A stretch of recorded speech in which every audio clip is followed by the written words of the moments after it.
నమస్కారం, ప్రతిధ్వనికి స్వాగతం. ఒక చోట వలపు వల, మరో చోట ఉద్యోగాల పేరిట ఎర, ఇంకో చోట డిజిటల్ అరెస్ట్ల పేరిట దడ. తగ్గాయి అనుకున్నంతలోనే మళ్లీ కొత్త కొత్త రూపాల్లో కంగారు పెడుతున్నాయి సైబర్ నేరాలు.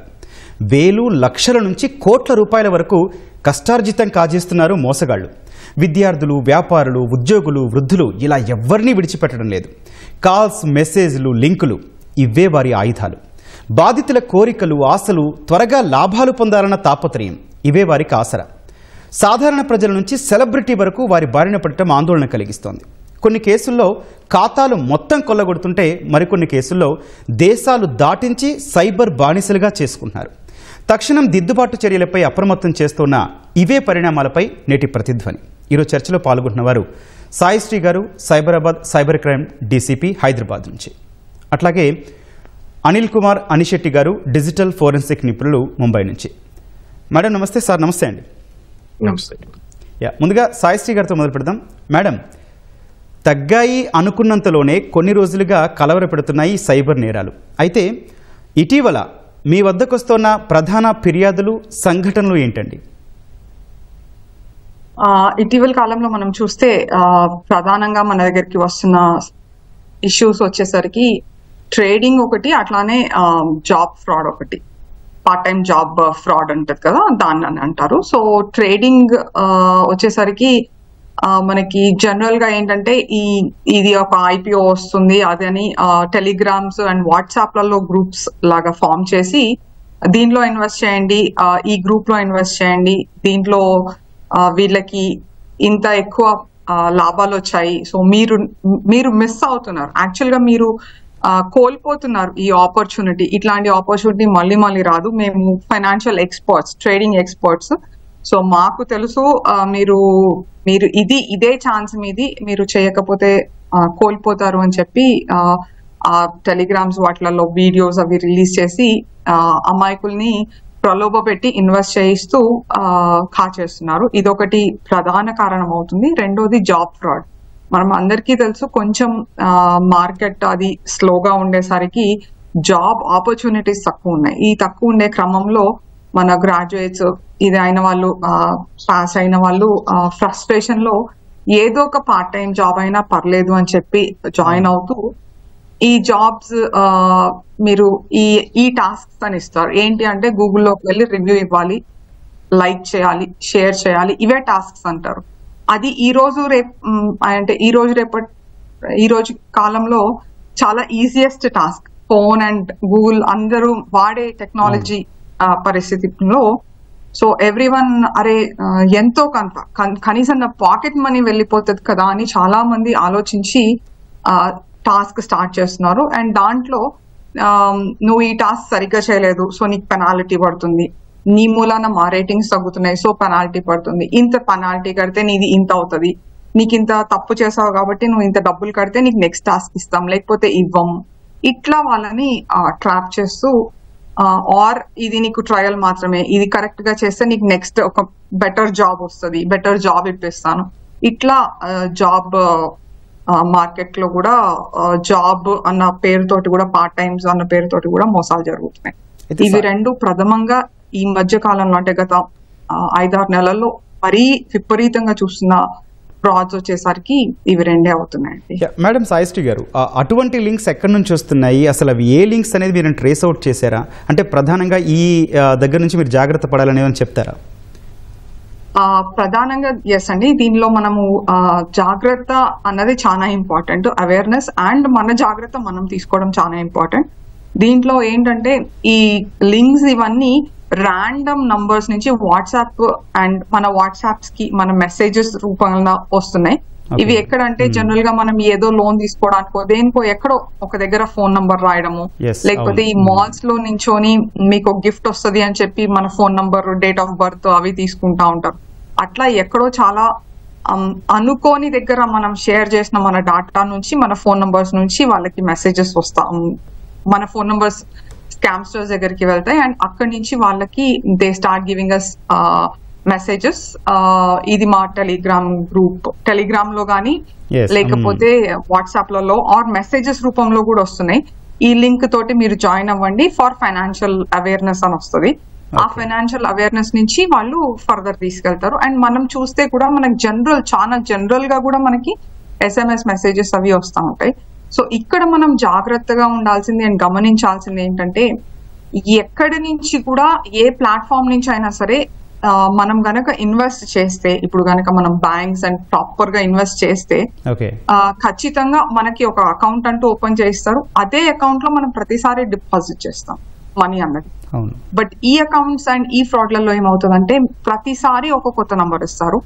అండ్ ఈ వాట్సాప్ అసలు ఇది జరిగే ప్రక్రియ ఏంటంటే, ఒక ఇట్లాంటి మెసేజెస్ నుంచి రెస్పాండ్ అయ్యి ఒక 2-3 ఒక 10 మంది, మనకి ఎంత మంది అన్నది కూడా తెలియదు, వాళ్ళు రెస్పాండ్ అయ్యి ఒక గ్రూప్ లో జాయిన్ అవుతారు. ఆ జాయిన్ అయిన దగ్గర ఆల్రెడీ ఒక 250-300 మంది ఉంటారు.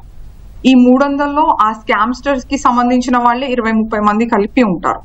సో ఈ నంబర్స్ వాళ్ళు ఏం చెప్పడం, ఒక ఎవరైతే leader or some leader or నిజంగా కూడా ఫైనాన్షియల్ గా మార్కెట్ లో జరుగుతున్న ఏమంటారు చేంజెస్ కి వీళ్ళు అప్డేటెడ్ ఉంటారు. సో ఈ రోజు రిలీజ్ అవుతున్న IPO ఇది రిలీజ్ అవుతుంది, ఇది మీకు ఇంత ఇన్వెస్ట్ చేస్తే ఇంత వస్తుంది అని చెప్పి చూపిస్తారు.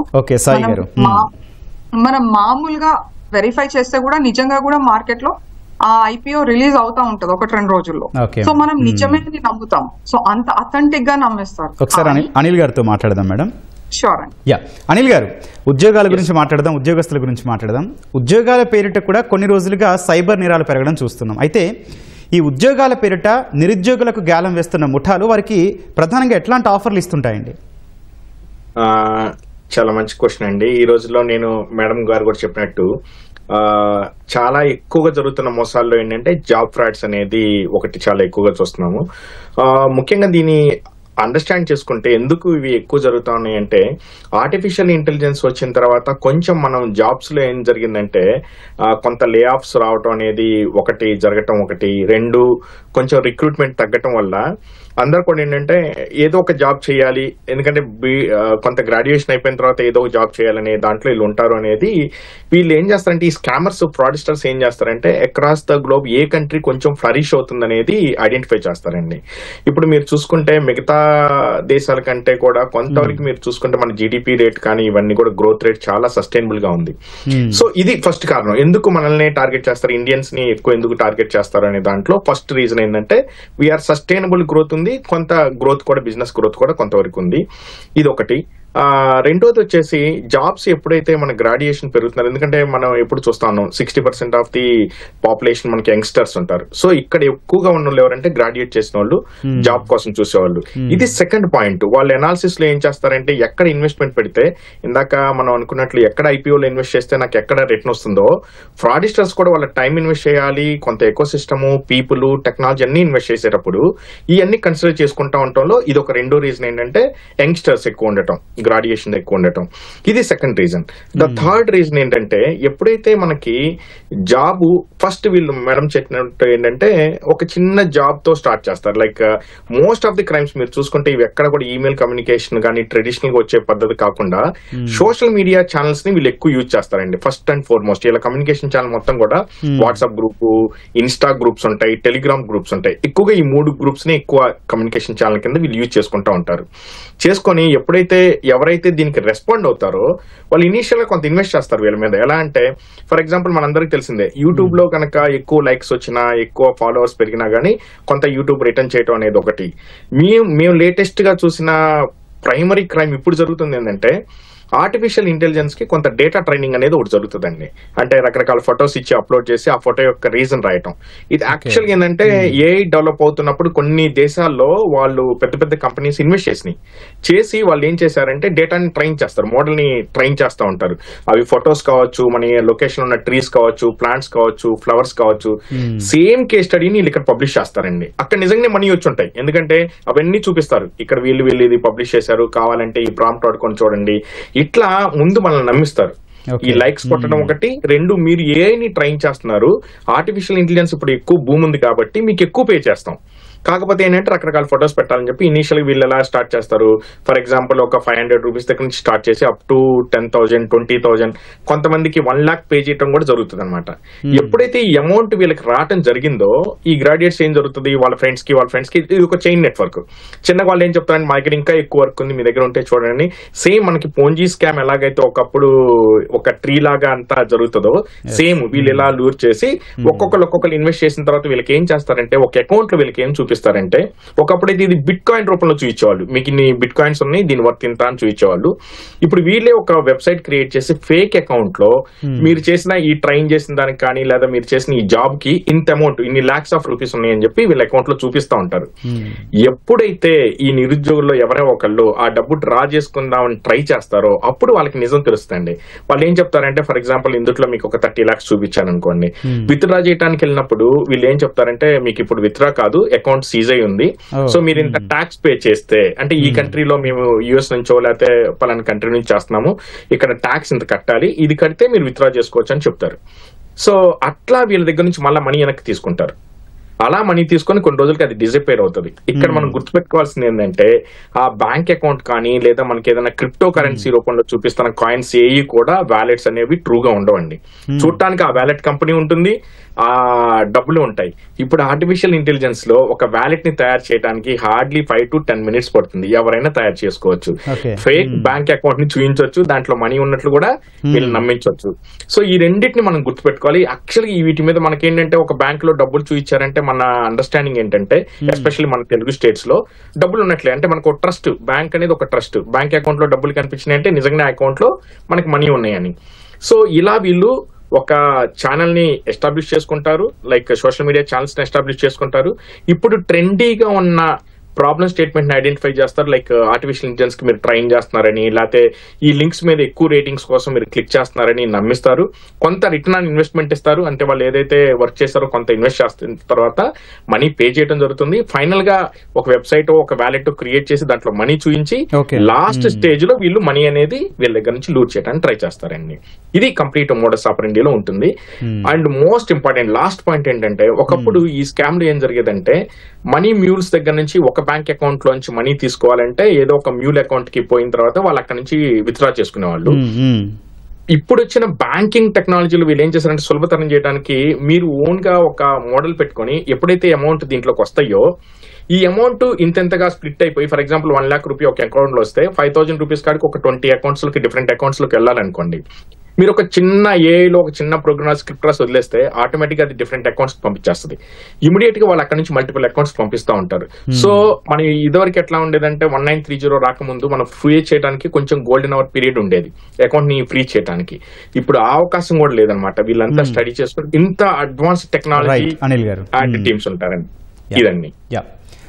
చర్చకు తిరిగి స్వాగతం. సాయిశ్రీ గారు, డిజిటల్ అరెస్ట్ పేరుతో జరుగుతున్న మోసాల్లో బాధితులు ఎక్కువగా ఏ ఏజ్ గ్రూప్ లో వారు అధికంగా ఉంటున్నారు మేడం? సో ఈ డిజిటల్ అరెస్ట్ అన్న మేము మోడస్ ఆపరాండి అంటాము పోలీస్ భాషలో. సో ఈ విధంగా జరిగే మోసాలకి మాక్సిమం మనము ఏ విక్టిమ్స్ ఏజ్ గ్రూప్ అని అనుకుంటే 30 to 40 years మధ్యన, గత 6 months డాటా తీసుకుంటే 30 to 40 years మధ్యన 5 ఉన్నారండి. 40 to 57, 50 to 60 ఇద్దరు ఉన్నారు. దెన్ 60 నుంచి 70 వరకు 6 ఉన్నారు. అండ్ 70 to 80 వచ్చేసరికి 8 ఉన్నారండి. సో దీన్ని బట్టి మనం చూస్తే చాలా మటుకు కొంచెం లిటిల్ ఓల్డర్ ఏజ్ గ్రూప్ ని వాళ్ళు టార్గెట్ చేస్తున్నారు. ఎస్పెషల్ గా డిజిటల్ అరెస్ట్ వచ్చేసరికి మనం చాలా ఈ మధ్యన చూసిన ఏకైక ఇది వచ్చేసరికి FedEx fraud or some drugs అవి పట్టుబడ్డాయి, మీరు పార్సల్ వేశారు అని. ఈ ఏజ్ గ్రూప్ కి మేజర్ కారణం వాళ్ళ పిల్లలు ఎవరో బయట దేశాల్లో ఉండడము, సో వీళ్ళు పార్సల్ పంపించడము, అక్కడి నుంచి పార్సల్ రావడము, ఈ రెండు చాలా సులువుగా అండ్ వాళ్ళ ఏమంటారు వాళ్ళ ట్రాప్ లో పడుతున్నారు. వాళ్ళు ట్రాప్ లో పడుతున్నారు. ట్రాప్ కాకుండా వాళ్ళు రెగ్యులర్ గా చేసే పని అది. సో దానిలో అంటే వాళ్ళకి అనుమానం రావడానికి అరే నేను పార్సల్ పంపించాను కదా అని అనుకుంటున్నారు తప్పితే నేనెందుకు అవుతుంది అని మాత్రం అనుకోవట్లేదు. సో ఉందేమో ఎక్కడైనా ట్యాంపర్ అవుతుందేమో. అండ్ ఎస్పెషలీ బయట దేశాల నుంచి వచ్చే ఫెడెక్స్ అట్లాంటి కొరియర్స్ లో నుంచి వచ్చాయి అని ఫోన్లు చేస్తున్నారు. ఇది వచ్చేసరికి వాళ్ళు పిల్లలు అయ్యో మా పిల్లలకి తెలిస్తే వాళ్ళకేమన్నా ఇబ్బందులు వస్తాయేమో. ఇప్పుడున్న ఎస్పెషల్లీ ఇప్పుడు గత ఈ 6 నెలల నుంచి యుఎస్ అది కొంచెం బాగా వాలటైల్ అయింది. అంతకు ముందు కూడా మన పిల్లలు మన రెప్యుటేషన్ పిల్లలు బయట ఉన్నారు అది అని అంటే కొంచెం ఇక్కడ కూడా రెప్యుటేషన్ అవన్నీ ఉంటాయి. సో బేసిక్ గా ఫ్రాడ్స్టర్స్ మనల్ని లొంగ తీసుకుంటుంది మన రెప్యుటేషన్ అని మనల్ని మనము ముందుకి అంటే పోలీస్ గానీ ఎవరినన్నా అప్రోచ్ అవ్వడానికి ఆపుతుంది. మన ఆలోచన ఆఫ్ మన రెప్యుటేషన్ అన్నమాట. సో ఆ విధంగా చూస్తే టార్గెట్ అవుతున్నదంతా 50-60+ ఉన్న వాళ్లే అవుతున్నారు. అండ్ అది కూడా కొంచెం రెస్పెక్టెడ్ ఫ్యామిలీస్, పరుగల కుటుంబాలు, ఎవరో ఏమనుకుంటారు అన్న ఒక థాట్ తోటి వాళ్ళు మాత్రం ఎక్కువగా విక్టిమ్స్ అవుతున్నారు. అనిల్ గారు, ఇప్పుడు సాయిశ్రీ గారు చెప్తున్నట్టే విదేశాల్లో ఈ ఉద్యోగాల పేరిట మోసాల బాధితులు తెలుగు రాష్ట్రాల వారు ఎక్కువ మంది ఉంటున్నారు. అయితే ఇదంతా ఎట్లా జరుగుతుందండి, ఎక్కడ మొదలవుతుంది అసలు? మేడం గారు కూడా చెప్పినట్లు యాక్చువల్గా మనం చూసుకుంటే గత ఒక 2 decades అనుకోవచ్చు అండి. యాక్చువల్గా 90s లో ఐటీ రెవల్యూషన్ స్టార్ట్ అయిన తర్వాత ఎక్కువ మంది మెజారిటీగా మన తెలుగు రాష్ట్రాల్లో ఇటు ఉమ్మడి ఆంధ్రప్రదేశ్ ఉన్నప్పుడు కావచ్చు, లేకపోతే ఇప్పుడు తెలంగాణ, ఆంధ్ర కావచ్చు, మనకున్న ఒక సోషల్ స్టేటస్ లో ఒక సింబల్ ఏంటంటే మన ఇంట్లో ఎంతమంది అబ్రాడ్ వెళ్ళి జాబ్ చేస్తున్నారు అనేది ఒక ప్రైమరీ, అంటే సొసైటీలో మనకి ఇచ్చే ఒక విలువ లాగా, ఒక ప్రెస్టీజియస్ స్టేటస్ లాగా ఫీల్ అవుతూ ఉంటారండి. ఇందాక నేను చెప్పినట్టు ఈ ఫ్రాడిస్టర్స్ ఒక లోకల్ యొక్క ఎనాలిటిక్స్ అనేది వాళ్ళు చాలా క్లియర్ గా చూస్తారండి. ఇక్కడ ఏంటి, ఇక్కడ సెంటిమెంట్స్ ఏంటి, ఇక్కడ పీపుల్ ఎక్కడ ఇన్వెస్ట్ చేస్తారు, అసలు వాళ్ళ ఆస్పిరేషన్స్ ఏంటి అనేది చాలా క్లియర్ గా స్టడీ చేస్తారండి. దీనికి కొన్ని గ్రూప్స్ ఉంటాయి, లేదా దీన్ని ఓసిన్ టెక్నాలజీ అంటాం, ఓపెన్ సోర్స్ ఇంటెలిజెన్స్ ద్వారా కొంత స్క్రాప్ చేస్తారు వెబ్సైట్ నుంచి మన యొక్క ఇంట్రెస్ట్ ఎలా ఉన్నాయి, లైఫ్ స్టైల్స్ ఎలా ఉన్నాయి, ఇన్వెస్ట్మెంట్ ఎంత చేస్తారు, ఇవన్నీ గమనించి వీళ్ళు ఏం చేస్తారంటే ఒక డేటా రెడీ చేసుకుంటారు. రెడీ చేసుకొని ఇప్పుడు ఆల్రెడీ మనకేమైంది కొన్ని కంట్రీ, ఇప్పుడు ఎస్పెషల్లీ యూఎస్ తీసుకోండి, ఆల్రెడీ అక్కడ కొంతవరకు క్రైసిస్, జాబులు లేకపోవడం అనేది ఒక ప్రైమరీ టార్గెట్ అయింది. అట్లానే యూరోప్ కూడా కొంతవరకు అట్లా ఉంది. ఇప్పుడు మిగిలిపోయింది ఏంటంటే మనకున్న ఆప్షన్స్ లో మేజర్ ఆప్షన్స్ ఒకటి యుఏఈ, గల్ఫ్ కంట్రీస్ కి వెళ్ళటం ఒకటి, లేదా మన దగ్గరలో ఉన్న సింగపూర్ కానీ, మలేషియా, ఇట్లా కొన్ని ఏషియన్ కంట్రీస్ కల్ కూడా ఇప్పుడు కొంతమంది జాబ్ కల్ చూస్తూ ఉంటారు. ఇది ఒకటి. రెండోది ఏంటంటే హైయర్ ఎడ్యుకేషన్ లేకుండా జస్ట్ నేను ఒక కామన్ డిగ్రీ చదువున్నా అనుకోండి, నాకు కూడా ఒక ఆస్పిరేషన్ ఉంటుంది, నేను కూడా ఏదో ఒక కంట్రీ వెళ్ళి జాబ్ చేయాలి. అలాంటి వాళ్ళు మేజర్ ప్రైమరీ టార్గెట్ వీళ్ళండి. ఎవరంటే టెక్నికల్ గా స్ట్రాంగ్ గా లేకుండా కొంచెం డిగ్రీ తక్కువ ఉండి ఇట్లా ఉన్న వాళ్ళని ఫస్ట్ టార్గెట్ చేస్తారు. వీళ్ళు ఏం చెప్తారంటే మీకు ఒక డేటా ఎంట్రీ జాబ్ రెడీగా ఉంది, ఏదో ఒక టెక్నికల్ ఆపరేషన్ సైడే చూస్తారు, హైలీ టెక్నికల్ జాబ్ చెప్పరు. ఒక డేటా ఎంట్రీ కానీ లేకపోతే ఒక అడ్మినిస్ట్రేషన్ జాబ్ ఉంది ఐటీలో, మీరు రావని నేను చెప్తారు. వీళ్ళు ఐడెంటిఫై చేసిన ఈ లింక్స్ అన్ని కూడా మనకి ఎక్కడి నుంచి వస్తాయి వీళ్ళకి స్టూడెంట్స్ కంటే, వీళ్ళు ఫర్ ఎగ్జాంపుల్ జాబ్ సైట్స్ కొన్ని ఉంటాయండి, లైక్ Naukri.com అని డిఫరెంట్ జాబ్ సైట్స్ ఉంటాయి, అక్కడ నుంచి స్క్రేప్ చేస్తారు. వీళ్ళు ఎవరెవరు పోస్టులు పెడుతున్నారు, అక్కడ మనకి ఇంట్రెస్టెడ్ లొకేషన్స్ ఉంటాయి. మనం ప్రైమరీగా ఏం సెలెక్ట్ చేస్తాం, అబ్రాడ్ అనేది కొంత సెలెక్ట్ చేసుకొని పెడతాం. ప్రిఫర్డ్ కంట్రీస్ యుఎస్ అని, ఆస్ట్రేలియా అని. ఈ మిగతా కంట్రీస్ ఇప్పుడు నేను మాట్లాడే అన్ని ఏంటంటే కామన్ గా IELTS ఎగ్జామ్ రాయటం ఇష్టం లేదు, ఇంగ్లీష్ లో నాకు ప్రొఫిషియన్సీ లేదనుకోండి, సో వీళ్ళు ఏం చేస్తారంటే ఆ కంట్రీస్ కి అప్లై చేయకుండా ఎక్కడైతే ఈ కామన్ ఎంట్రన్స్ టెస్ట్ లేకుండా కొంచెం కమ్యూనికేషన్ స్కిల్స్ తక్కువ ఉన్నా కూడా జాబ్ వచ్చే కంట్రీస్ ని ఐడెంటిఫై చేస్తారు. సో ఈ ఫ్రాడిస్టర్స్ కూడా అలానే వలేస్తారు. ఏం చెప్తారంటే మీకు అసలు no interview, no English communication test, మీకు ఏమీ ఉండదు, మీకు వీసా ఫ్రీ అండ్ ఎవ్రీథింగ్, మీకు ఇక్కడ జాబ్ రెడీ అనేది ప్రూవ్ చేయడానికి ఏం చేస్తారంటే కొంతమందికి నిజంగా ఇస్తారు. వీళ్ళు ఏం చేస్తారంటే ఫేస్బుక్ లో కావచ్చు, ఇన్స్టాలో కావచ్చు, ఇందాక మనం అనుకున్నట్టు డిఫరెంట్ సోషల్ మీడియా ప్లాట్ఫామ్ లో అడ్వర్టైజ్మెంట్స్ ఇస్తారు. వీళ్ళకి ఏం చేస్తారంటే నిజంగానే వీసా క్రియేట్ చేసి వాళ్ళని కొంతమంది తీసుకెళ్తారు. ఎప్పుడైతే కొంతమందికి ఈ జాబ్స్ వచ్చినాయో సేమ్ ఇదే ట్రాక్ లో వెళ్తా ఉంటారు. మీకు బెస్ట్ యూజ్ కేసు చూసుకుంటే లాస్ట్ ఇయర్ మనకి మినిస్ట్రీ ఆఫ్ ఎక్స్టర్నల్ అఫైర్స్ వాళ్ళు కూడా చాలా క్లియర్ గా ఒక పబ్లిష్ చేశారండి. వీళ్ళు ఏంటంటే ఒక గ్రూప్ ని తీసుకెళ్లి, so especially Myanmar, Thailand border లో వీళ్ళు ఏం చేస్తారంటే వేరే కంట్రీకి వెళ్ళడానికి ప్రాపర్ వీసా, ఎడ్యుకేషన్ లేనప్పుడు బోర్డర్ దాటియటం అనేది ఒక కామన్ గా ఫ్రాడిస్టర్స్ వాడే ఒక టెక్నిక్. ఒక కంట్రీకి తీసుకెళ్తారు, అక్కడ నుంచి వేరే డూప్లికేట్ వీసాలు తయారు చేసి వేరే నేమ్ తో పాస్పోర్ట్స్ ఇవన్నీ కూడా క్రియేట్ చేసి బోర్డర్ దాటిస్తూ ఉంటారు. ఈ పరిణామంలో వీళ్ళు ఏం చేస్తారంటే వీళ్ళ దగ్గర ఉన్న కొంతమంది ఎవరైతే వెళ్ళగలిగారో వాళ్ళ దగ్గర ఏమో పాస్పోర్ట్ తీసేసుకుంటారు, పాస్పోర్ట్ వీసా వాళ్ళు తీసేసుకుంటారు. సో వాళ్ళు చెప్పిన పని చేయాల్సి వస్తుంది. రెండోది ఎవరైతే దొరికిపోతారో ఇక వాళ్ళ గురించి ఇక మనకి తెలిసిందే. తెలిసిందే, వాళ్ళు అక్కడ ఆ దేశంలో క్రిమినల్స్ గా మిగిలిపోతారు. సో ఇది వీళ్ళ యొక్క మోడస్ ఆపరండి. ఎలా ఐడెంటిఫై చేస్తారు, సెంటిమెంట్ అనాలిసిస్ ఎలా చేస్తారు, వీళ్ళు తీసుకెళ్లిన తర్వాత వీళ్ళతో ఏం చేస్తారంటే, ఇప్పుడు ఫర్ ఎగ్జాంపుల్ తెలుగు రాష్ట్రాల్లో ఇలాంటి జాబ్ స్కామ్స్ చేయించాలనుకోండి, కామన్ గా మనకి తెలుగులో ఫ్లూయెన్సీ ఉన్న వాళ్ళు మాట్లాడితేనే యువత వాళ్ళు కన్విన్స్ అవుతారు. ఇలా కొంతమందిని అక్కడికి తీసుకెళ్ళాక మరి వాళ్ళు ఏదో ఒక జాబ్ చేయకపోతే వాళ్ళు మళ్ళీ తిరిగి రాలేరు, ఎందుకంటే వీళ్ళ పాస్పోర్ట్, వీసా అన్ని కూడా వీళ్ళ దగ్గర ఉంటాయి. అలా కొంతమంది వెళ్ళి సైబర్ బానిసలు అంటాం, వీళ్ళకి వాళ్ళు ఏం చెప్తే వీళ్ళు అదే చేయాలి. వాళ్ళకి తెలియదు ఏంటంటే అన్నెసరీగా వాళ్ళు వెళ్ళి ఒక ఇంటర్నేషనల్ క్రైమ్ లో ఇరుక్కొని పోతారనమాట. కొన్ని రోజులకి ఏమవుతుందంటే అది మన చేతిలోంచి కూడా, మినిస్ట్రీ ఆఫ్ ఎక్స్టర్నల్ అఫైర్స్ చేతిలోంచి కూడా బయటకు వెళ్ళిపోతుంది. ఇలా క్రిమినల్ గా మారిపోవడం అనేది, అక్కడ నుంచి కాల్స్ చేయడం, అలా మళ్ళీ వాళ్ళు డిఫరెంట్ క్రైమ్స్ లో ఇన్వాల్వ్ అవుతూ ఉంటారు. సో మేజర్ గా ఎప్పుడైనా మనం గుర్తుపెట్టుకోవాల్సింది ఏంటంటే, విదేశాలకు వెళ్ళటం అనేది ఒక కళ ఉండాలి, కానీ దాన్ని మన యొక్క జీవితాన్ని, మన ఫ్యామిలీ యొక్క దీన్ని, ఎస్పెషల్లీ మన కంట్రీని ఒక పణంగా పెట్టి మాత్రం చేయకూడదు. ఇది బేసిక్ గా మనం చూసుకోవాల్సిందే. రైట్ అండి, చర్చ కొనసాగిద్దాం. సాయిశ్రీ గారు, ఈ మధ్య సోషల్ మీడియాలో వచ్చే ఫేక్ లింకులు, మెసేజ్లు పెద్ద ముప్పుగా మారాయండి. అయితే వాటిని సాధారణ ప్రజలు ముందుగానే ఎట్లా గుర్తించగలరండి? సో ఇందాక నేను చెప్పినట్టు ఈ ఎస్పెషలీ ఈ ట్రేడింగ్ ఫ్రాడ్స్ అండ్ ఈ పార్ట్ టైం జాబ్ ఫ్రాడ్స్ లలోకి మాక్సిమం వస్తున్నవి ఫేక్ లింక్స్ అన్ని మనకి సోషల్ మీడియా ద్వారానే వస్తున్నాయి. అంటే టెలిగ్రామ్, వాట్సాప్ ఇట్లాంటి వాటి ద్వారా, మెసేజింగ్ యాప్స్ ద్వారానే వస్తున్నాయి, ఇన్స్టాగ్రామ్ ఇవి. సో దీంట్లో మనం గుర్తించాల్సింది ఏంటంటే, మనం జాయిన్ అవ్వగానే వాళ్ళు ఇన్వెస్ట్ చేయమని అట్లా ఏమన్నా అడిగినప్పుడు మనం ప్రతిసారి ఎక్కడ ఇన్వెస్ట్ చేస్తున్నాం ఏంటి అన్నది మనం చూసుకోవాలి. ఒక వేరే అకౌంట్ లోకి ఆర్ వాళ్ళ పర్సనల్ అకౌంట్, సమ్ పేరున్న అకౌంట్స్ లోకి ఎప్పుడు చెయ్యం మనం బ్యాంక్ ద్వారా చేస్తే. సో మనం కొంచెం ట్యాక్స్ అవి ఎస్కేప్ అవుదామనో లేకపోతే ఇంకేదో మోటివ్ తోటో మనం ఎన్నడూ అది అవ్వదు. అండ్ రెండోది, నేను ఇది చేశాను. ఇంకొకటి చాలా వీళ్ళకి బలం ఏంటంటే వర్డ్ ఆఫ్ మౌత్.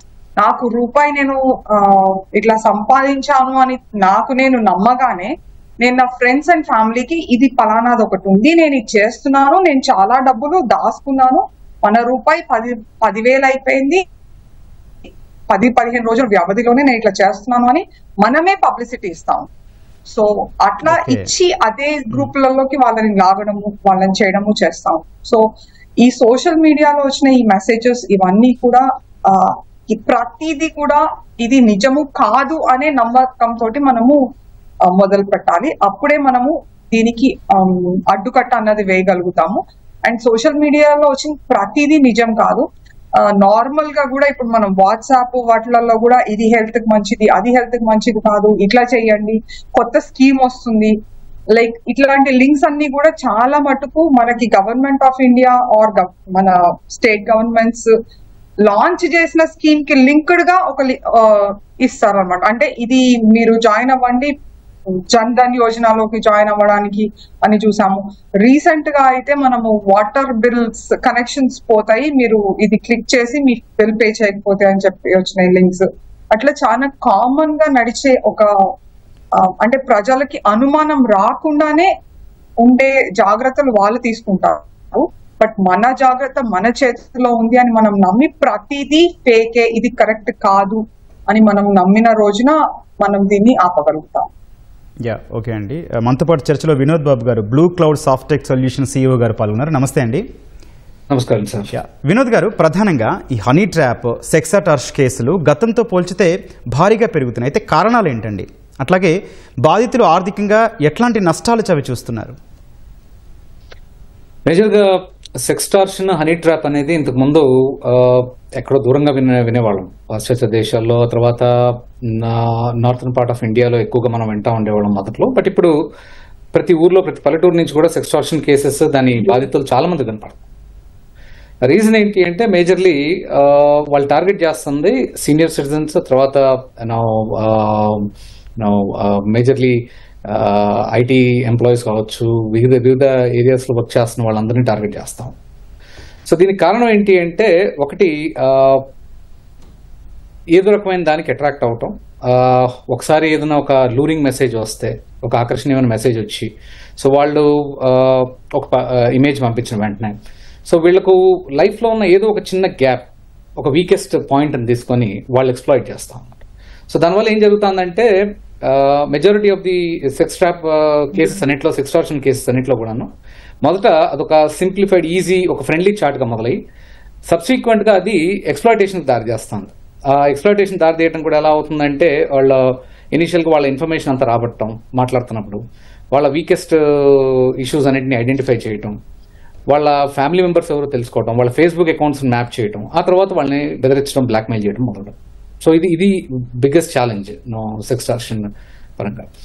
సో దీనికి మేజర్గా మనం చూసినట్టయితే ఇష్యూస్ అంటే ఇరాడికేషన్ ఇష్యూస్ లైక్ ఏ కాల్స్ అయినా అనానిమస్ కాల్స్ వస్తే ఎత్తకపోవటం, సో మనకు తెలియని వాళ్ళతో ఇన్ఫర్మేషన్ షేర్ చేసుకోకపోవటం.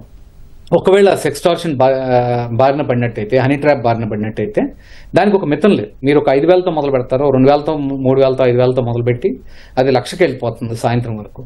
మరుసటి రోజు పొద్దున వరకు అది 10 లక్షలు, 20 లక్షలు, ₹1,00,00,000 వరకు వెళ్ళి. సో దీనివల్ల ఏమవుతుందంటే బేసిక్గా వాళ్ళు మీరు ఇస్తా పోతారు, వాళ్ళు తీసుకుంటా ఉంటారు, బ్లాక్మెయిల్ కంటిన్యూ అవుతుంది. దానికన్నా జరిగిన విషయాన్ని ఫ్యామిలీ మెంబర్స్తో షేర్ చేసుకోవటం, సో మీ తప్పలేదని అది క్లియర్గా చెప్తే వాళ్ళు అర్థం చేసుకుంటారు. ఆ తర్వాత పోలీస్ స్టేషన్కి వెళ్ళి దాన్ని రిపోర్ట్ చేయడం అనేది చాలా చాలా ఇంపార్టెంట్. ఆ పర్టికులర్ అవర్స్లో, ఆ గోల్డెన్ అవర్స్లో ఇన్ఫార్మ్ చేస్తే అట్లీస్ట్ వాళ్ళు ఆ నెంబర్ని బ్లాక్ చేయడం, వాళ్ళ మీద ఎఫ్ఐఆర్ ఫైల్ చేసి వాటి మీద ఇన్వెస్టిగేట్ చేయడానికి చాలా ఆస్కారం ఉంది. అనిల్ గారు, డీప్ ఫేక్ వీడియోలు, ఏఐ టూల్స్ వాడకం వల్ల సైబర్ మోసాలు కొత్త దశలోకి వెళ్ళాయంటున్నారు. వాటి దుర్వినియోగం ఎంతవరకు పెరిగింది, ముప్పుని మనం ఎట్లా తెలుసుకోవాలండి?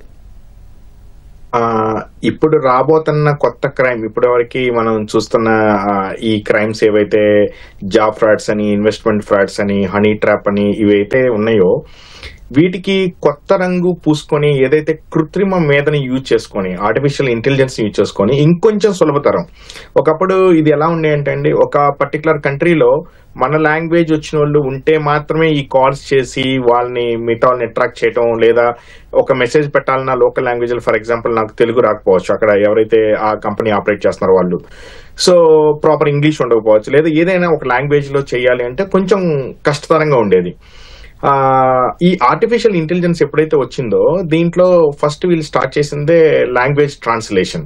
సో ఎవరు ఏ భాషనైనా కూడా ఈజీగా ట్రాన్స్లేట్ చేసుకోవచ్చు, ఇంగ్లీష్ నుంచి తెలుగు చేసుకోవచ్చు, రకరకాల ఇండియన్ లాంగ్వేజెస్ ఉన్నాయి మనకి, గుజరాతీ కానీ తమిళ్ కానీ ఏదైనా లాంగ్వేజ్ లో ఈజీగా. సో ఇది ఒక టూల్. ఫస్ట్ వీళ్ళు ఏం చేస్తారంటే లాంగ్వేజ్ ని ట్రాన్స్లేట్ చేయడానికి ఎక్కువ యూజ్ చేస్తూ ఉంటారు. అన్నిటికన్నా కొత్త రకం క్రైమ్స్ లో మనం మేజర్ గా ఇప్పటి వరకు చూస్తే, అంటే ఏదైతే చాట్ జీపీటీ రాకముందు నుంచి ఎప్పుడో ఏఐ ఉందండి, బట్ చాట్ జీపీటీ వచ్చాక పబ్లిక్ కి చాలా దగ్గర అయింది ఇది. సో 2022 నుంచి చూసుకుంటే ప్రైమరీ క్రైమ్స్ ఎక్కువగా ఇప్పుడంటే బిజినెస్ పీపుల్ ని వీళ్ళు ఫస్ట్ టార్గెట్ చేశారు. Just like for example Hong Kong లో ఒక ఆర్గనైజేషన్ లో అయితే వాళ్ళే ఒక వర్చువల్ మీటింగ్ ని ఆర్గనైజ్ చేశారు జూమ్ కాల్ ద్వారా. లైక్ మనం ఎలా అయితే ఈరోజు Zoom call different communication channels వాడుతూ ఉంటారో, ఈ ఆర్గనైజేషన్ లో ఒక సిఇఓ, ఒక సిఎఫ్ఓ అందరు కూడా ఒక జూమ్ కాల్ లో జాయిన్ అయినట్టు, అక్కడ ఉన్న ఒక ఫైనాన్స్ ఆఫీసర్ కి ఆల్మోస్ట్ ఒక $25 మిలియన్ ఒక అకౌంట్ నుంచి 6-7 ట్రాన్సాక్షన్ లో వాళ్ళు డిపాజిట్ చేయించగలిగారు. సో ఈ మోడస్ ఆపరెండి చూస్తే ఏంటంటే అక్కడ వచ్చిన సిఇఓ కానీ సిఎఫ్ఓ కానీ ఎవరైతే different senior leadership board of director ఉన్నారో వాళ్ళు ఎవరు కూడా నిజంగా కాల్లో జాయిన్ అవ్వలేదండి. వీళ్ళందరూ కూడా డీప్ ఫేక్ అనే ఒక టెక్నాలజీని వాడి వాళ్ళందరినీ కూడా అలా క్రియేట్ చేసి వాళ్ళ వాయిస్ ని సింథసైజ్ చేశారు. దీన్ని వాయిస్ క్లోనింగ్ అంటాం. సో ఈ వాయిస్ క్లోన్ చేసి ఎగ్జాక్ట్ వాళ్ళు ఏదో ఒక మీటింగ్ జరుగుతున్నట్టు ఆ మీటింగ్ లో సిఎఫ్ఓ ఇన్స్ట్రక్ట్ చేస్తే సిఎఫ్ఓ కింద ఎవరైతే ఫైనాన్స్ ఆఫీసర్ ఉంటారో వాళ్ళు డిఫరెంట్ డిపాజిట్ అకౌంట్స్ చేశారండి. ఇది రియల్ గా ఫస్ట్ టైం ఇలా ఏఐని వాడుకొని డీప్ ఫేక్ ద్వారా ఇంత పెద్ద క్రైమ్ చేయొచ్చా అనేది ఫస్ట్ టైం ఇది లైవ్ లోకి వచ్చిందండి. ఆ తర్వాత మేజర్ గా సెకండ్ బాగా మనం గుర్తుపెట్టుకోవాల్సిన ఇంకొక క్రైమ్ ఏఐలో ఏం జరిగిందంటే, ఎస్పెషల్లీ యుఎస్ ఎలక్షన్ జరుగుతున్నప్పుడు 2024 ఎలక్షన్ జరుగుతున్నప్పుడు ఒక పొలిటికల్ లీడరు తనకి తానే ఒక వీడియో రిలీజ్ చేసినట్టు లింక్స్ పంపించారు అందరికి సోషల్ మీడియా త్రూ పంపించి వాళ్ళకి ఓట్ చేయొద్దని చెప్పటం. ఇది ఇంకొక డీప్ ఫేక్ టెక్నాలజీని వాడుకోవాలి. ఇది ఎందుకంటే ఈ సింథటిక్ వాయిస్ కానీ ఆ ఫేస్ కానీ ఎక్స్ప్రెషన్స్ కానీ, ఒకప్పుడు ఏ మోడల్స్ మీరు కనుక ఒక 2 years క్రితం మోడల్స్ చూసుకుంటే దానికి లిప్ సింక్ అని, ఐ బ్లింకింగ్ అని ఇవి రెండు కొంచెం మిస్ అవుతాయండి. వాయిస్ లో కూడా కొంత క్లారిటీ ఉండదు. ఇప్పుడు వచ్చిన ఏఐ టెక్నాలజీ ఏంటంటే ఎగ్జాక్ట్లీ లిప్ సింక్, ఒక హ్యూమన్ అనిల్ ఎలా మాట్లాడుతున్నారు, విక్రమ్ గారు ఎలా అడుగుతున్నారు, ఎక్స్ప్రెషన్స్ ఎలా ఉన్నాయి, ఎగ్జాక్ట్ ఎక్స్ప్రెషన్స్ ని చేసేవి కానీ వాయిస్ క్లోనింగ్ లో ఫర్ ఎగ్జాంపుల్ 11 ల్యాబ్స్. సో చాలా మంది సెలబ్రిటీలు కంప్లైంట్ కూడా ఇచ్చిన పరిస్థితి ఉంది. రైట్, వినోద్ గారితో మన వినోద్ గారు, అసలు ఈ వలపు వల కేసులో టార్గెటెడ్ వ్యక్తుల్ని వాళ్ళు అసలు ఎలా ఎంపిక చేసుకుంటున్నారండి? ఎవరు ఏంటో అనేది వాళ్ళకి ఎలా తెలుసు అసలు? ఇంతకు ముందు అంటే కొన్ని సంవత్సరాల ముందు విషయం అండి, అప్పుడు స్పెసిఫిక్ వాళ్ళు కొంత ఒక సెట్ ఆఫ్ పీపుల్ మాత్రమే, అంటే ఒక హై ప్రొఫైల్ పీపుల్ ని మాత్రమే వాళ్ళు టార్గెట్ చేసుకుని వాళ్ళ మీద మాత్రమే ఈ రకమైన హనీ ట్రాప్ వదిలేవాళ్ళు. సో ఇప్పుడు ఈ రోజుల్లో ఏంటి అంటే ఇది ఒక ఆర్గనైజ్డ్ క్రైమ్ అయిపోయింది. ఇప్పుడు రాజస్థాన్ లో భివండి కావచ్చు, రకరకాల ప్లేసెస్ లో, ఇంకో జమ్తారా దగ్గర నుంచి ప్రతి ప్లేస్ లోను ఈ సెక్స్టార్షన్ సంబంధించిన ఒక call centres, organised crime call centres start అయిపోయాయి. సో వీళ్ళ దగ్గరికి మనం ఎక్కడెక్కడైతే ఇన్ఫర్మేషన్ పబ్లిష్ చేస్తున్నాం, మేబీ ఒక మాల్ కి వెళ్ళినప్పుడు ఒక చిన్న ఇన్ఫర్మేషన్ రాస్తాం, ఏదో స్కీమ్ ఉందంటే ఒక ఇన్ఫర్మేషన్ రాస్తాం, ఫేస్బుక్ లో మనం కావాల్సిన ఇవ్వకూడని పర్సనల్ ఇన్ఫర్మేషన్ అంతా ఇస్తా ఉంటాం. సో ఈ పర్సనల్ ఇన్ఫర్మేషన్ మనం ఎక్కడెక్కడైతే మన డేటా, ప్రైవసీ డేటా అంతా లీక్ అవుతుందో ఇక్కడి నుంచి వీళ్ళు పిక్ చేసుకుంటారండి.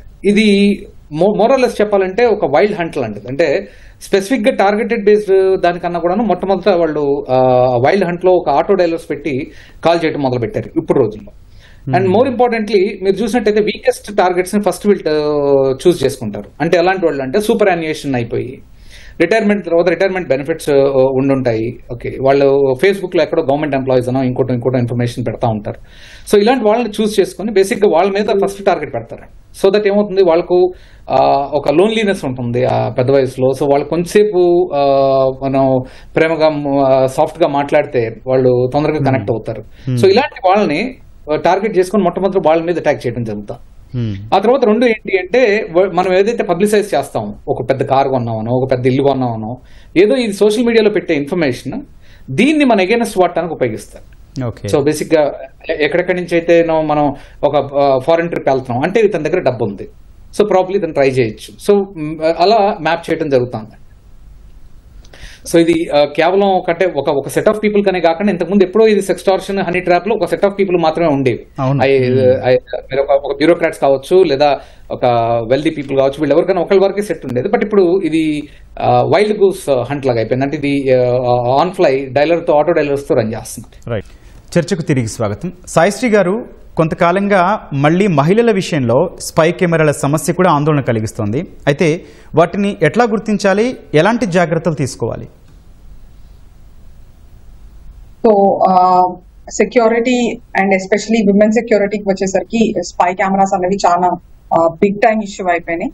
సో దీనికి మనము యాజ్ నేను ముందు చెప్పినట్టు మన జాగ్రత్త మనము బాధ్యులము.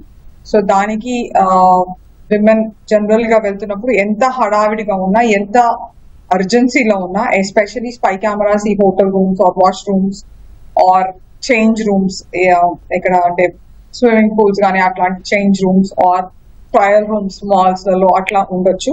సో ఇట్లాంటి దగ్గర ఖచ్చితంగా వీల్ హ్యావ్ టు కొంచెం ప్రశాంతంగా ఒక క్షణం తీసుకొని మన పరిసరాలు అవి అబ్జర్వ్ చేయాలి.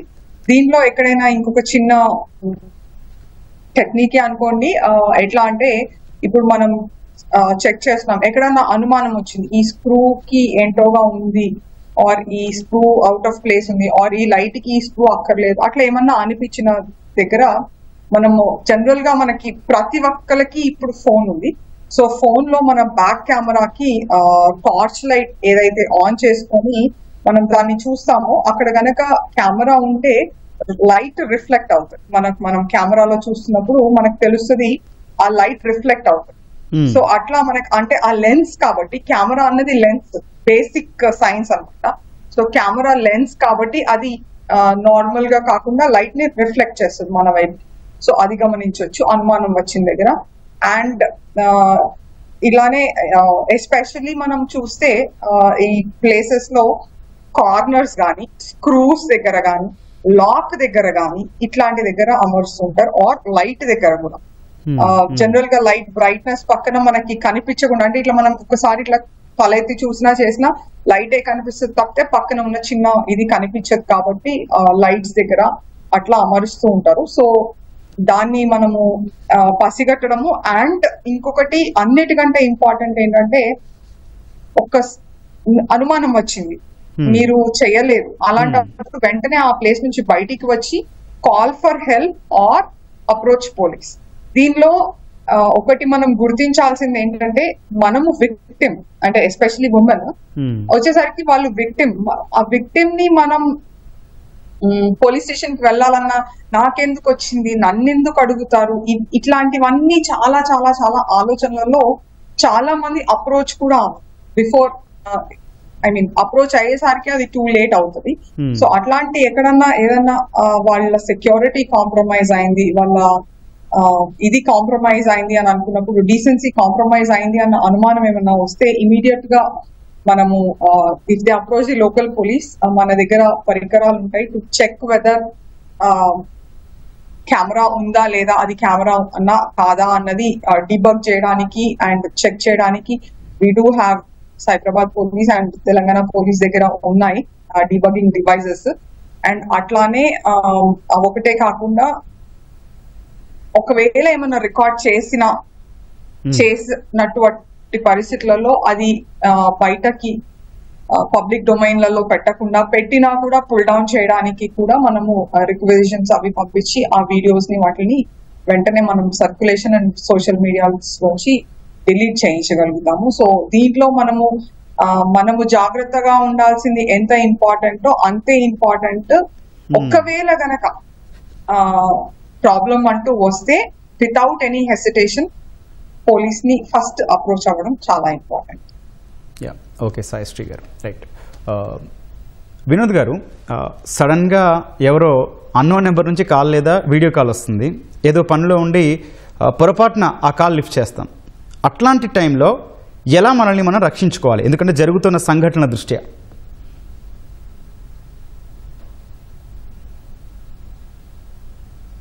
సార్ ఒకసారి అన్మ్యూట్ చేసుకోండి సార్, ఆడియో రావట్లేదు. సో వీలైనంత వరకు ఇటువంటి కేసెస్ లో అనానిమస్ కాల్స్ ఎత్తకపోవడం అనేది ఫస్ట్ లైన్ నేను చెప్పేదండి. అంటే ఎస్పెషలీ వాట్సాప్ కాలింగ్ లో వీటిలో ఇప్పుడు ఏం చేస్తున్నారంటే, మన అనిల్ గారు ఇంతకు ముందు చెప్పినట్టు డీప్ ఫేక్ ఇవి వచ్చిన తర్వాత టూల్స్, సో ఒకసారి మనం వీడియో కాల్ ఎత్తిన వెంటనే ఒక కపుల్ ఆఫ్ సెకండ్స్, ఒక 5 to 6 seconds వాళ్ళు వీడియో ట్యాప్ చేసి దాన్ని యూజ్ చేసుకొని ఏఐ టూల్స్ యూజ్ చేసుకొని డీప్ ఫేక్ క్రియేట్ చేస్తా ఉన్నారు, మార్ఫ్డ్ వీడియోస్ క్రియేట్ చేస్తా ఉన్నారు. సో అది నిజం చెప్పాలంటే చాలా కష్టం అడ్రస్ చేయటం. బట్ ఫస్ట్ అండ్ ఫార్మోస్ట్ ఏంటంటే, అలా జరిగిన వెంటనే మొట్టమొదటి విషయం, మీరు నెంబర్ని ఏ నెంబర్ నుంచి అయితే కాల్ ఎత్తారో అనానమస్ గా ఎత్తినా ఎక్కువసేపు కంటిన్యూ చేయకుండా ఇమీడియట్ గా డిస్కనెక్ట్ చేయాలి.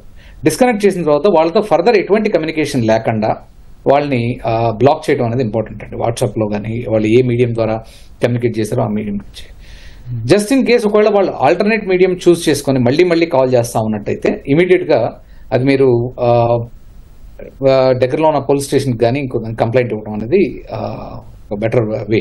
ఎందుకంటే వాళ్ళు 99.9% కేసెస్లో ఇలాంటివి ఏవైతే వీడియో వాళ్ళు సర్క్యులేట్ చేస్తామని చెప్తారో వాళ్ళ వీడియో సర్క్యులేట్ చేయరు.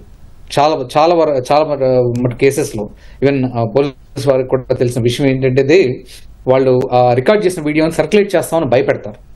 ఎందుకంటే ఇది ఇందాక మీకు చెప్పినట్టు ఆటో డైలర్ ద్వారా వెళ్తున్న కాల్స్. ఫస్ట్ ఆఫ్ ఆల్ వాళ్ళు ఒక రోజులో వెళ్లే కాల్స్ ని, వాళ్ళది మీ లాంగ్వేజ్ కాదు మొట్టమొదటి విషయం. సో వాళ్ళు ఎక్కడో నార్త్ సైడ్ నుంచో ఎక్కడి నుంచో కాల్స్ చేస్తూ ఉంటారు. ఇంకా కొన్నిసార్లు అయితే ఫిలిప్పీన్స్ నుంచో వియట్నాం నుంచో ఆఫ్ షోర్ నుంచి కూడా కాల్స్ చేయడం జరుగుతుంది. సో ఈ టైంలో వాళ్ళు జనరల్ గా ఎవరు ఏంటి అని పాయింట్ చేసి ఆ వీడియోస్ అన్నింటిని గుర్తుపెట్టుకొని చేయడం అనేది చాలా కష్టం. మీరు ఒకసారి వాళ్ళతో డిస్కనెక్ట్ అయిపోతే వాళ్ళు ఇమీడియట్ గా మీ మీద టైం వేస్ట్ చేసుకోకుండా వేరే వాళ్ళని వెతుక్కుంటా ఉంటారు. బట్ ఎంత మీరు కంటిన్యూ చేస్తే కమ్యూనికేషన్, దాన్ని అంత ప్రొలాంగ్ చేసి దాని ద్వారా దానికి తగ్గట్టుగా మీరు కొత్త తలనొప్పి తెచ్చిపెట్టుకున్నట్టు. చెప్పండి. వినోద్ గారు, అట్లాగే ఇప్పుడు మనకి వాట్సాప్లో చూస్తూ ఉంటాం ఎండ్ టు ఎండ్ ఎన్క్రిప్షన్ అని చెప్పని. అది నిజంగా అది అంత సేఫేనా అండి? అంటే వేరే వారెవ్వరు కూడా యాక్సెస్ చేయలేరన్న ధీమాతో ఉండొచ్చు అంటారా?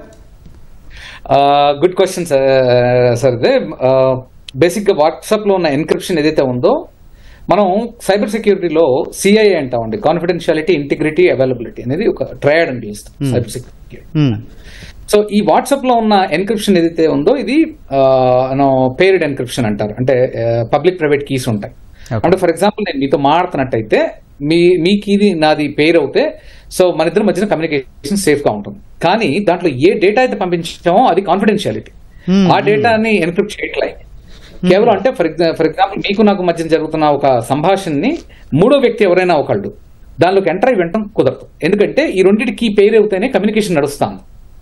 దాని అర్థం మీ డేటా సేఫ్, మీ డేటా కంప్లీట్ గా కాన్ఫిడెన్షియల్, ఇది కంప్లీట్ గా end to end encrypted data communication అని కాదు. చాలా వాల్యుబుల్ ఇన్ఫర్మేషన్ సార్. ఇద్దరి మధ్య ఇంటిగ్రిటీని మాత్రమే, అంటే వినోద్ పలానా ఎక్స్ తో మాట్లాడుతున్నాడు, సో ఆ ఎక్స్ వినోద్ ఇద్దరికి మధ్యన పేరింగ్ జరుగుతాం. సో దాంట్లో కీస్ ఎక్స్చేంజ్ జరుగుతాయి ఇద్దరి మధ్యన. సో దట్ మధ్యలో ఎవరైనా, మనం చాలా సార్లు ఈ మధ్య కాలంలో చూస్తున్నాం, వాట్సాప్ ఫొటోస్ పెట్టేసి వాళ్ళు మన చుట్టాలకి, పక్కాలకి, ఫ్రెండ్స్ కి ఫోన్ చేసి మనం డైరెక్ట్ నెసెసిటీలో ఉన్నాం డబ్బులు పంపించమని అడుగుతా ఉన్నారు కదా. అవును, అది సిమ్స్ స్పూఫింగ్ చేసి కానీ ఇంకోటి చేసి కానీ వాట్సాప్ క్రియేట్ చేసుకుని వాళ్ళు రన్ చేద్దాం అనుకుంటే ఈ పేరిడ్ కమ్యూనికేషన్ వల్ల చేయడం కొంచెం కష్టం అవుతుంది. ఇంకోటి ఏంటి అంటే, మనం ఇది ఒక డేటా, ఇప్పుడు ఫర్ ఎగ్జాంపుల్ వాట్సాప్ నా నెట్వర్క్ లో వాడుతున్నాను, ఇంకెవరైనా ఇది స్నిఫింగ్ అంటారు, అంటే డేటా ప్యాకెట్స్ ని స్నిఫ్ చేసి ఈ కమ్యూనికేషన్ విందాం అనుకుంటే వాళ్ళు వినలేరు. సో ఇది ఇంటిగ్రిటీ అండి. ఓకే అనిల్ గారు, ఉద్యోగులు, విద్యార్థులు, సాధారణ ప్రజలకి ఐటీ కంపెనీ లేదా ప్రైవేట్ రంగం నుంచి ఇవ్వవలసిన అవగాహన కానీ ట్రైనింగ్ కానీ ఏవి అండి? టెక్నాలజీని తెలిసి తెలివిగా వాడుకోవడం ఎట్లా? చాలా ఇంపార్టెంట్ విషయాలండి. ఎందుకంటే ఒక్కసారి క్రైమ్ జరిగిన తర్వాత, లేకపోతే మనం ఏమన్నా ఒక క్రైమ్ లో విక్టిమ్ అయిన తర్వాత దాని నుంచి వెనక్కి రావటం అనేది ఇప్పుడున్న టెక్నాలజీలో చాలా చాలా కష్టమైంది. ఎగ్జాంపుల్ ఇన్స్టాగ్రామ్ తీసుకోండి, హ్యాక్ అయిన వాళ్ళు, వాట్సాప్ హ్యాక్ అయిన వాళ్ళు, వాళ్ళకి తెలుసు ఒక మనీ పోగొట్టుకున్న వాళ్ళు ఎంత టైం వాళ్ళు స్పెండ్ చేస్తే వాళ్ళ మనీ ఇయర్స్ కూడా వెయిట్ చేసిన వాళ్ళు చాలా మంది ఉన్నారు. సో మనం తెలుసుకోవాల్సిన కొన్ని ఇంపార్టెంట్ విషయాలు ఏంటంటే, ఫస్ట్ అండ్ ఫార్మోస్ట్ ఎప్పుడైనా సరే మనకి ఏదైనా కొన్ని లింక్స్ వచ్చినప్పుడు లేదా ఏదైనా మెసేజ్ వచ్చినప్పుడు ఫస్ట్ మనం దానికి అట్రాక్ట్ అవటం కాకుండా స్టాప్, థింక్, యాక్ట్ అంటామండి.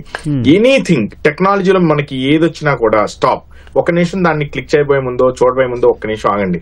జస్ట్ థింక్, ఎందుకు మనకి ఇన్వెస్ట్మెంట్ లో ఇంత రిటర్న్స్ ఇస్తారు, ఇంత రిటర్న్స్ ఇచ్చే వాళ్ళు మనకే ఎందుకు పంపుతారు, ఎందుకు ఇది, then act. Really if you feel వీళ్ళు నాకు తెలుసు, లేకపోతే పర్సనల్ గా మనం వెళ్ళాము బ్యాంక్ లాంటిదో లేకపోతే ఒక స్టూడియో లాంటిదో అయితే మీరు వెళ్ళి చూసిందైతేనే నమ్మండి తప్ప ఎప్పుడు కూడా చేయకూడదు. అది ఫస్ట్ అండి.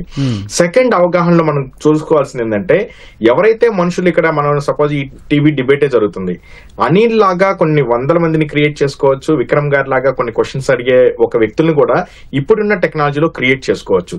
సో దేన్ని కూడా మనం చూసి ఇది నిజం అని నమ్మటానికి కొంచెం ఆలోచించండి. యాక్చువల్ గా ప్రపంచ దేశాలు మొత్తం కూడా ఫైట్ చేస్తున్న ఒక ఇన్ఫర్మేషన్ ఏంటంటే డిస్ఇన్ఫర్మేషన్, మిస్ఇన్ఫర్మేషన్ అంటామండి. అంటే ఏంటంటే ఫేక్ వీడియో క్రియేట్ చేసి, ఇలా వాయిస్ క్రియేట్ చేసి మెసేజ్ ని స్ప్రెడ్ చేయటం, అన్ట్రస్ట్ అంటారు. సో మనం ఎప్పుడు కూడా ఏదైనా సోషల్ మీడియా ఛానల్స్ ద్వారా ఏదైనా ఒక ఇన్ఫర్మేషన్ కనుక వస్తే దానికి ఎప్పుడు రియాక్ట్ అవ్వకండి.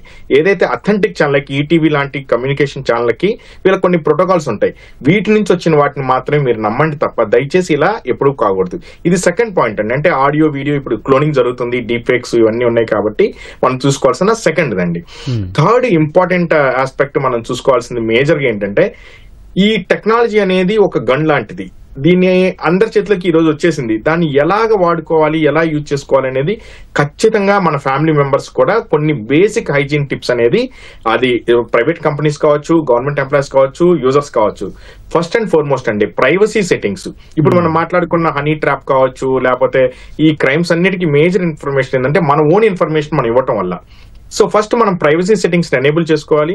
ఎప్పుడు కూడా మన ఓన్ నేమ్ కానీ, మన డేట్ ఆఫ్ బర్త్ కానీ, లేకపోతే మన బ్యాంక్ డీటెయిల్స్ ఎప్పుడు కూడా ఒరిజినల్ డీటెయిల్స్ ఎక్కడే ఇవ్వకండి. అంటిల్ అన్లెస్ అది గవర్నమెంట్ ఏజెన్సీ అడుగుతుంటే తప్ప ఎక్కడా కూడా మన ఒరిజినల్ ఇన్ఫర్మేషన్ ఇవ్వకూడదు. మనం కూడా చాలా సింథటిక్ డేటానే ఇవ్వాలి.